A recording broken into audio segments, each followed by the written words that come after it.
administración de memoria voy a hacer una introducción a este tema, que sería la primera temática. Esto está mucho más atado en realidad a la práctica, de lo que van a ver en la práctica, pero es como para que ya vayan teniendo ciertas nociones de algunos temas y es como un repaso de algunas cosas que necesitamos.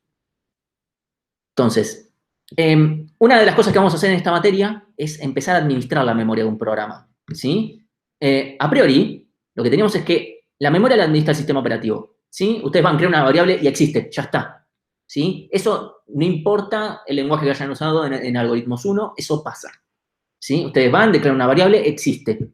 Tiene el tamaño el espacio que necesita esa variable, sea un entero, sea un carácter, una cadena, lo que sea, eso existe, ¿sí? El problema con esto es que lo puede hacer bastante inflexible, ¿sí? ¿Qué sucede si necesito más memoria? El caso usual es, ¿qué pasa si tengo un arreglo, un vector, arreglo, como sea que lo hayan escuchado en algoritmos 1, y quiero hacerlo más grande? Tenía 10 elementos y ahora me doy cuenta que necesito más, 100.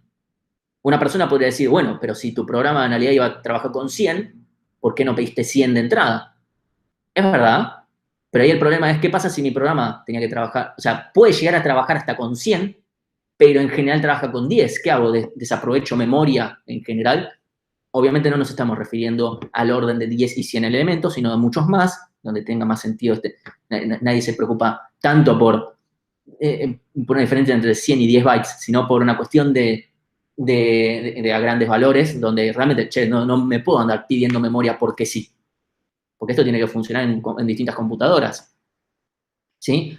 Entonces, podemos diferenciar la memoria que puede usar un programador en dos. Primero, la memoria estática, que es la que venían usando ustedes hasta ahora, y como dice el nombre, es estática, no la podemos modificar.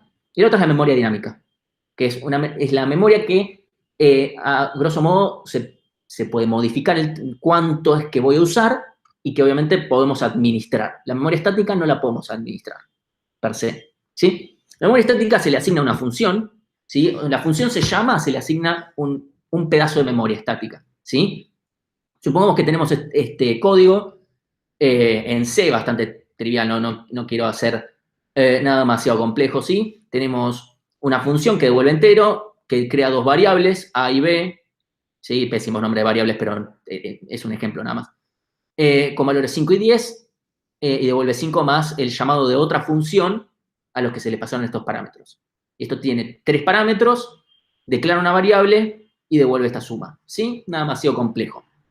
Una aclaración, no se acostumbren a que escriba código en C, porque no va a pasar en general. En general voy a escribir todo en pseudocódigo, pseudo Pythonesco, una cosa así. Porque yo doy la teórica, así que puedo hacer esto. Entonces, supongamos que esta es toda nuestra memoria, ¿sí? Supónganse este cuadrado, es toda mi memoria. La podemos dividir en memoria dinámica, que es esto de acá. Un segundito, pongo entero. Esto de acá sería la memoria dinámica. Esta sería la memoria estática. Y estos segmentos que están por acá son otras cosas del sistema operativo que a esta altura no nos importan, ¿sí? No existen. A nivel programación no la puedo usar, así que está todo bien. Un detalle, la memoria dinámica es mucho más grande que la memoria estática.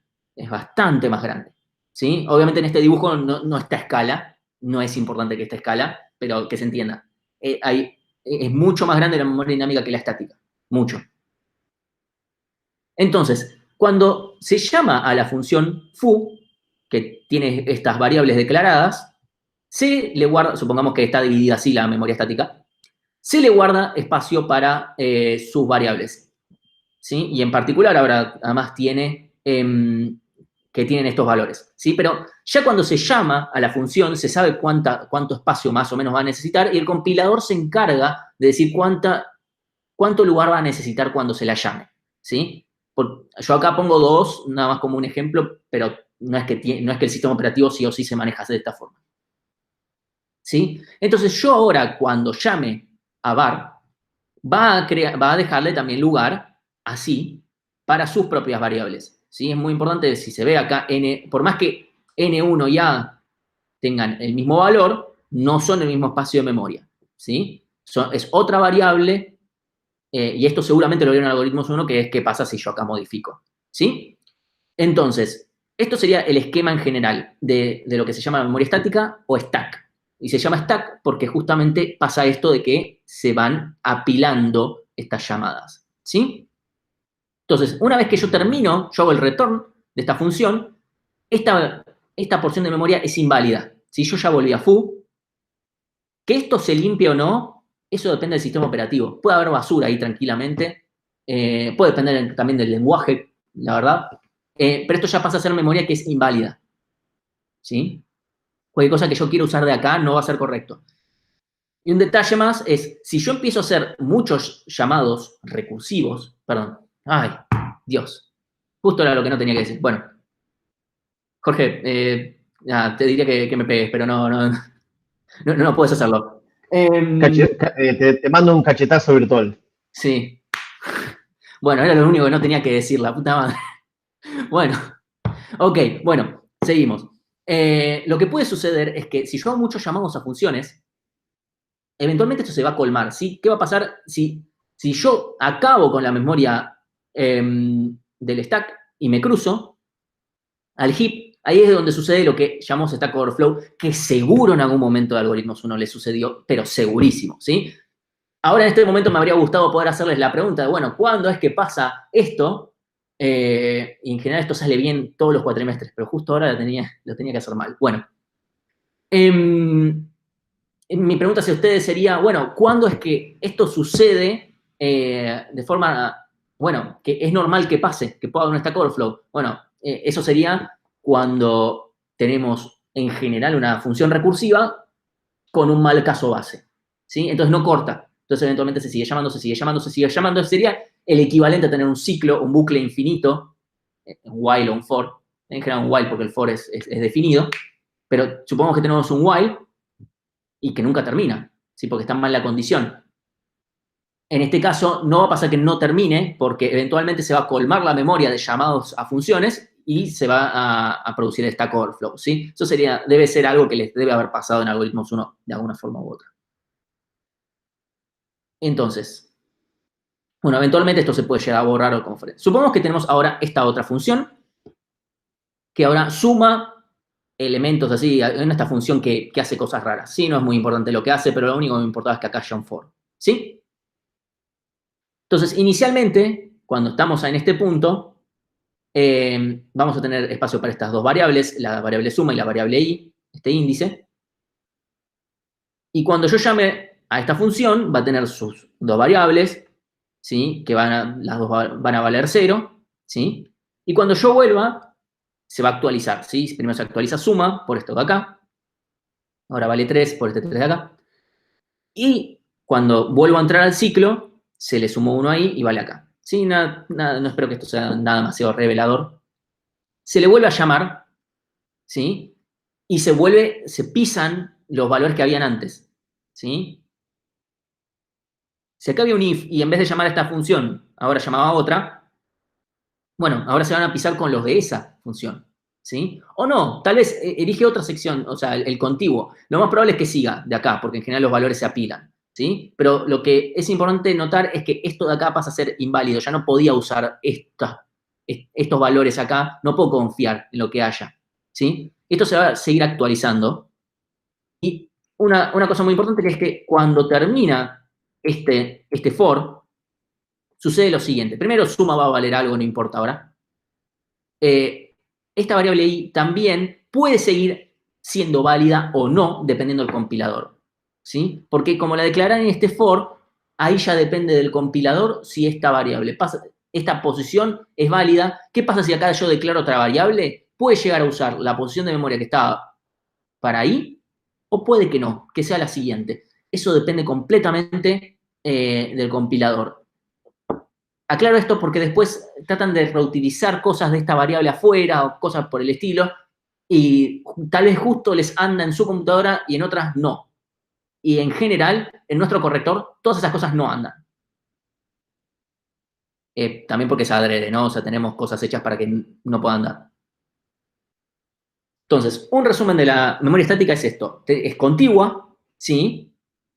O sea, a medida que yo voy necesitando más, porque hago llamados de funciones o lo que sea, es todo uno detrás del otro. Los pedazos se van apilando. Y cuando termina una función, se desapilan, ¿sí? Stack en inglés significa pila. así que medio obvia la relación. Y el tema es que también es muy limitado, o sea, es bastante pequeña esta memoria. O sea, realmente no es necesario tampoco tantos llamados recursivos si la función tiene una cantidad de valores importante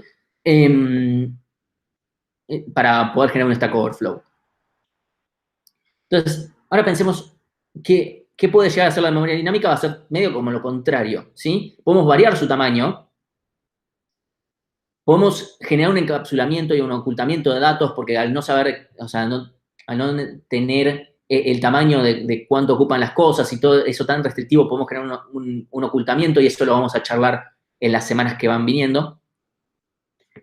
Vamos a poder administrar la memoria durante la ejecución, no solamente desde la compilación. Y eso va a ser bastante útil para poder hacer nuestras estructuras que sean más dinámicas y que puedan subsistir, porque acá estábamos hablando de que estas posiciones de memoria no son válidas. Todo esto de acá no es válido apenas salgo de la función. Bueno, ¿qué pasa si necesito que algo sobreviva a una función? Necesito que fuera de esa función siga, digamos, viviendo, por ponerle, y que no sean simples numeritos. Bueno, cuando caemos en eso, necesitamos usar memoria dinámica, sí o sí. Pero un tema es que, obviamente, si lo vamos a administrar, eso es responsabilidad, ¿sí? Entonces, ¿qué significa eso de responsabilidad?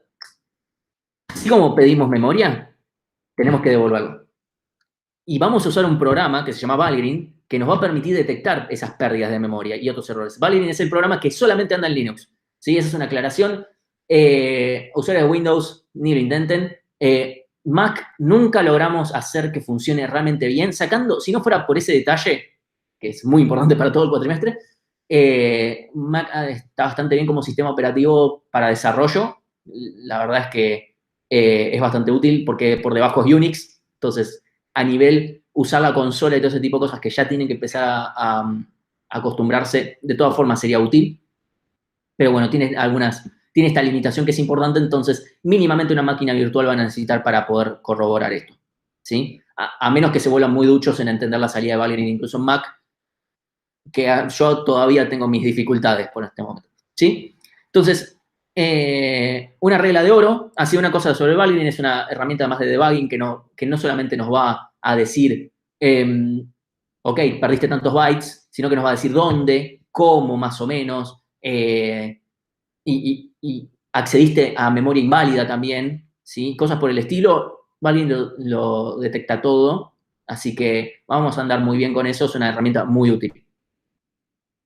Y una regla que tenemos, y que en realidad es que para que funcione, para que no perdamos memoria, es que por cada porción que se pide memoria hay que liberarla, ¿sí? Siempre, o sea, el que la pide la tiene que liberar, es así.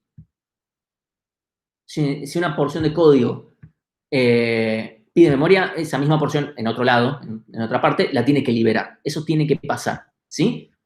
Es una forma de resolver ese tipo de temas. Así como se dice, suena bastante fácil, como cuál puede ser la dificultad en esto, ¿sí? Yo les puedo asegurar que es bastante difícil, ¿sí? No con la primera entrega que hagan, pero ya con un par de entregas más, se van a empezar a dar cuenta que no es tan fácil entender, o sea, realmente hacerlo bien, que es importante que sepan hacerlo bien, ¿sí?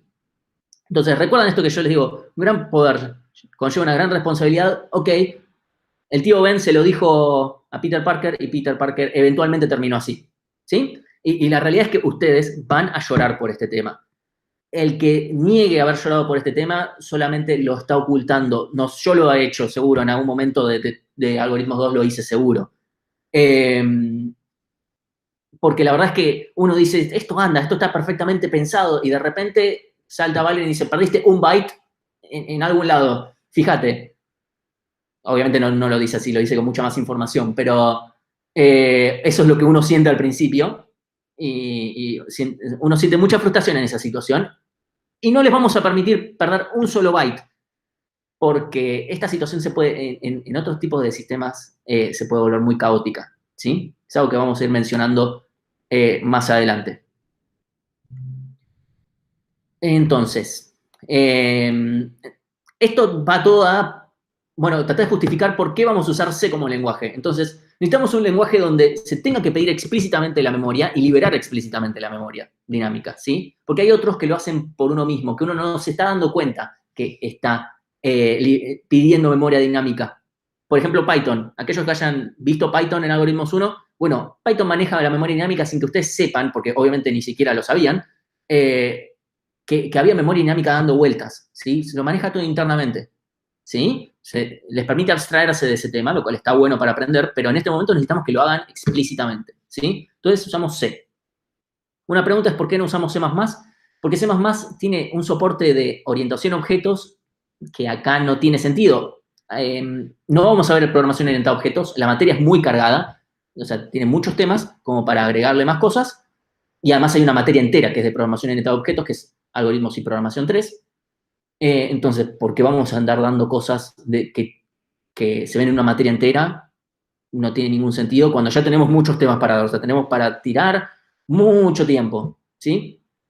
La verdad que tener 19 semanas hace que por lo menos nos alivie en ese sentido. Saber que lo vamos a poder dar, esperemos, bastante bien.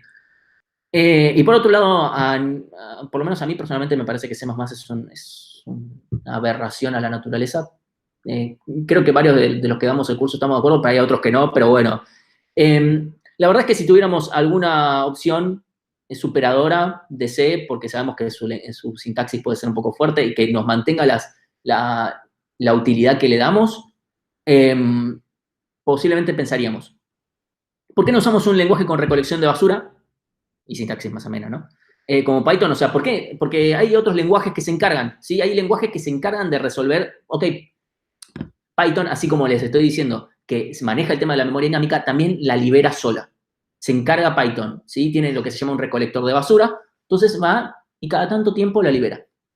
La verdad es que en esos lenguajes se puede perder memoria, ¿sí? Solamente que, obviamente, como hay un recolector de basura, los escenarios en los que sucede eso son muchísimo más complejos y muy difíciles de resolver. A veces, cada tanto en mi trabajo pasa que aparece alguna situación así y no es para nada fácil de resolver, muy complejo. Y la verdad es que no hay forma de estar bien preparado para resolver esos escenarios tan complejos si no empezamos por estos que son mucho más cuidados, empezando porque tenemos Valgrind, ¿no? Así que esa es una justificación, ¿sí? La verdad es que si tuviéramos algún lenguaje que nos permita tener todas estas ventajas y además ser como más flexible o más ameno en la sintaxis, tal vez lo evaluaríamos. No estamos cerrados a ese tipo de cosas. Pero bueno, por el momento no encontramos otra opción. Entonces, para darles un poquito de idea de cómo es que se distribuye la memoria dinámica y por qué es que realmente es dinámica, o sea, supongamos que esta es la memoria. Y yo le digo al sistema, porque todas estas conversaciones se las tengo con el sistema operativo directamente. Yo le voy a decir, che, sistema operativo con sintaxis de C, dame 10 bytes de memoria. Ok, toma, te lo doy acá, en el medio de la nada. ¿Sí? Lo que haya acá en otras partes o lo que fuere, no importa. ¿Por qué me dio este pedazo y no otro? Tema del sistema operativo, no es problema nuestro. ¿Sí? Supongamos que le digo, che, sistema operativo, ¿me das, no sé, otros 5 bytes? Y nos dice, ok, sí, acá tenés 5 bytes acá que son tuyos. Acordate de devolvérmelos. Siguiente, supongamos que le digo, bueno, ahora dame otros 10 bytes. Y me dice, bueno, ok, acá tengo un lugar, ¿sí? Pero ahora supongamos que yo quiero agarrar el primer segmento que pedí. Uy, quiero agarrar el primer segmento que pedí y quiero decir, no necesito 10, necesito 20 bytes. O sea, ahora redimensionámelo y necesito que me des 20. No puede el sistema operativo acá mismo decir, bueno, ok, te doy 20 porque se chocaría con la otra porción de memoria que yo también pedí. Y sería bastante malo del sistema operativo no tener eso en cuenta porque yo mismo voy a estar escribiendo en la memoria y me voy a estar pisando cosas que veo en otro lado. Y la verdad es que el comportamiento de eso sería, la verdad que entre inesperado y malísimo. Entonces, lo que va a hacer el sistema operativo es, si lo necesita, va a reubicar. ¿Sí?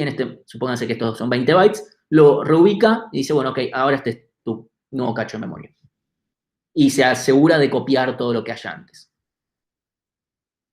esa es básicamente como para que tengan una idea de, bueno, por esto es que puede ser dinámica, porque no tiene esa estructuración del stack que hace que crezca para arriba. En el heap no puedo decir, che, ahora crece, porque si le digo crece más allá de lo limitada que es esa memoria, el problema es que se puede pisar con con otras variables o con cosas de otras funciones tal vez, ¿sí? Entonces no funciona eso en el stack, ¿sí? Y el stack tiene otras ventajas que es que en general es más rápido por esto de no estar tan distribuido. Que eso son cosas que se van de la materia, se ven en una materia posterior, pero o sea, esa sería la ventaja de que esté todo contiguo. Por eso el stack lo tiene así. Entonces, para cerrar nada más, esto se va a ver muchísimo más, creo que el lunes que viene, o el viernes o el lunes que viene. Lo van a ver en la práctica. Esta es nuestra forma así general. Esta va a ser la función que vamos a llamar para pedir memoria, malloc, y esta es la función que vamos a llamar para liberar memoria. Y con eso lo dejamos, y no importa si no les queda del todo claro bien todo esto de la memoria estática y dinámica, lo vamos a ir viendo de a poco. Esto es para que ya vayan sabiendo que hay una distinción y que las vamos a usar de una manera u otra. Así que, Jorge, si hay alguna otra pregunta más. No, la mayoría de las preguntas eran de cosas de la cursada y muy particulares. Hay dos personas al menos que no pudieron entrar al streaming de hoy. Sí. Y les dije que le mandaran mail a Haas que ahí hagan troubleshooting. Sí. De por qué. ¿No pudieron por no tener mail de la FIUA o que no pudieron? Uno no se acuerda del mail de la figura y otro, no sé qué pasó con Hernán. Me gustaría saber si se pudo comunicar o no. Entrar al streaming o no. Pero Okay. después. Esta sí puede ser interesante para que se sepa en general. ¿Cuántos miembros puede haber por TP grupal? Sí, eso no lo aclaré. Para los TP grupales, los miembros son dos, son de a dos, eso por un lado. Y una aclaración que tampoco hice, el TP3, o sea, hasta el TP2 inclusive es todo en C. A partir del TP3, que en realidad es solo eso, el TP3, el lenguaje esa elección, entre comillas, o sea, tienen que coordinarlo con quien les corrija. O sea, en general nunca pasa que alguien proponga que nosotros lo rechacemos, algo que sea. O sea, la única política que tenemos es que sí o sí aceptamos C y aceptamos Python, y que también rechazamos Pascal. Entonces, ese chiste cada vez es menos gracioso porque por suerte cada vez hay menos gente que haya tenido que pasar por esa basofia, pero a menos que alguien venga y nos diga, che, quiero hacer TP3 en Assembler, y ahí le vamos a decir, no va a pasar. En general, si quieren experimentar con otro lenguaje, háganlo. Si quieren usar Python, úsenlo. Si quieren usar C, ¿está bien? En general, nosotros vamos a recomendar Python, pero ya para eso vamos a tener tiempo para charlar. Buenísimo. Y la última pregunta que, bueno, ya la contesté, pero quiero que se sepa es, ¿cómo se arman los grupos? ¿Cómo es la modalidad de los TP grupales? A ver, a priori los deciden ustedes. O sea, si ustedes pueden decidirlos, mucho mejor. O sea, comuníquense entre ustedes. Tienen tiempo todavía porque hasta que saquemos un enunciado de una actividad grupal, falta una buena cantidad de tiempo. Creo que incluso ya deberíamos volver a presencial para antes de eso, en teoría. O sea, vayan charlando, no sé, váyanse conociendo. O sea, también espero que se conozcan de Algoritmos 1 también. No sé, charlenlo. Pero si llegan a no tener, a esa altura, probablemente digamos de tratar de ayudarlos a conseguir el grupo. Sí. Última pregunta que creo que se nos pasó, que es muy importante, gracias Cristian. Preguntan, y esto ya vas a entender la pregunta, ¿se va a dar alguna clase de ayuda para programas tipo Git? Idealmente, sí, o sea, para herramientas, o sea, cualquier tipo que sea, vamos a tratar de que de alguna forma u otra. Siempre en general lo hemos hecho, de dar desde introducción a Git es el más común, pero también a otras herramientas, incluso hasta Linux. Hay que ver si lo podemos dar de la misma forma que lo solemos dar, que es, o sea, es un taller extra que quien quiere puede y puede va. Esas cosas vamos a ir hablando a medida que vaya avanzando la cursada. Sí, ya me olvidé que estábamos en coronavirus status. Yo dije, sí, tenemos los mismos talleres que todos los cuatris, pero estamos en un caso particular, ¿no? Igual se Eh, pueden bastante. sí, sí, tal cual. Tenemos talleres de Linux, tenemos talleres de Git y tenemos talleres de... ¿Qué más? Había uno más. De Python. Para Python. Gracias, Nacho. Listo. No, eso eran las... Ah, pará. Y acá hay una pregunta de Brian sobre el tema de la memoria. Cuando sí. reservo memoria y me olvido de liberarla y el programa acaba, ¿la memoria se libera automáticamente o se queda con los datos guardados? Eh, o sea, que hayan datos guardados, eso significa que hay basura nada más. Eso puede ser como que no es tarea del sistema operativo. El sistema operativo la va a liberar. O sea, los sistemas operativos de hoy en día todos los liberan porque, ¿no? Como, che, te olvidaste de pedir, de liberarme mi memoria, me la tenías que devolver, yo te la presté con buena onda y vos no me la estás devolviendo. Eh, o sea, no es que ustedes cierran el programa y perdieron, listo, ya está, 10 megas menos que van a poder usar el resto de sus vidas. No va a pasar eso. Pero es una mala forma de diseñar código. Eso por un lado. Y segundo, esto es muy importante, ustedes ahora viven en una burbuja llamada programas que empiezan y terminan. Hay programas que no terminan. Y es muy usual, ¿sí? Es muy usual, se lo van a ir encontrando mientras avancen en la carrera, que sea simplemente un loop que existe, el programa existe. Imagínense que por cada ciclo pierden un byte. Es como, bueno, ¿a quién carajo le importa un byte? Tal vez es como, bueno, ok, buenísimo. Esperá un par de días y ya se te va a colmar la memoria. ¿Sí? Entonces es un mal diseño. Por eso es que, o sea, no es solamente un capricho de, bueno, no dejemos las cosas abiertas porque está mal. O sea, realmente es una mala forma de programar y no sería bueno que empiecen ya programando de esa forma. ¿Alguna otra cosa más? Si no, Es muy complicado este multitasking, ¿no? el programa. ¿Qué más? No, creo que ya estamos bien. Ok, bueno, yo corto ahora la grabación. ¿Qué tal la grabación?